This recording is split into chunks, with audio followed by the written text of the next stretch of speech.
In light of the recent debates over the Brett Kavanaugh hearings and subsequent Supreme Court confirmation, the topic of sexual violence is being brought to the forefront of many Americans' conversations.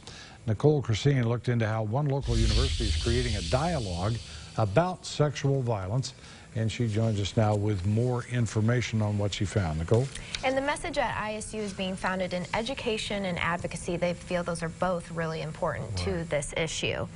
Campus leaders at Indiana State University say the current climate surrounding sexual violence is difficult, but that young people are one of the biggest populations that need to talk about these issues and feel that they're being heard.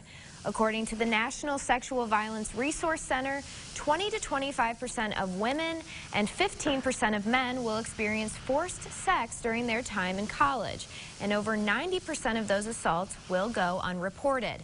There are several reasons why victims are reluctant to report sexual violence. Knowing their perpetrator can be a factor, as well as the amount they had to drink at the time of the assault. But at ISU, there are victims advocates on campus specially trained to listen to victims and to help.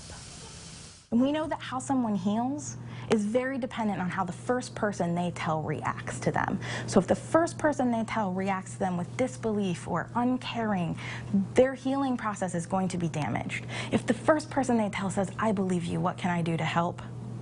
their healing is going to be exponentially better. And that's why we have victim advocates, is so that we can say to them, "I believe you." Amanda Hobson stresses the need for awareness throughout the country. She says there is not enough research done on male victims, which account for 1 in every 6 male in the U.S., or transgender individuals who experience sexual abuse of a rate of about 50%. Really some interesting figures on this topic, that's ones. for sure. The university has a process, too, for victims to follow once they choose to report that sexual violence, right? Yeah, so reports go through the Title IX office. The victim and the respondent or the accused will be offered an advisor throughout the process, and then a Title IX officer will interview both parties to determine if the respondent is responsible, and then there's a 60-day mandated time frame for that investigation to be complete. But Amanda Hobson says that at ISU they actually usually complete them within 30 days, which is nice for the victims and everyone else involved. Boy, the thoroughness is really there at Indiana State. Yeah. All right, Nicole, thank you.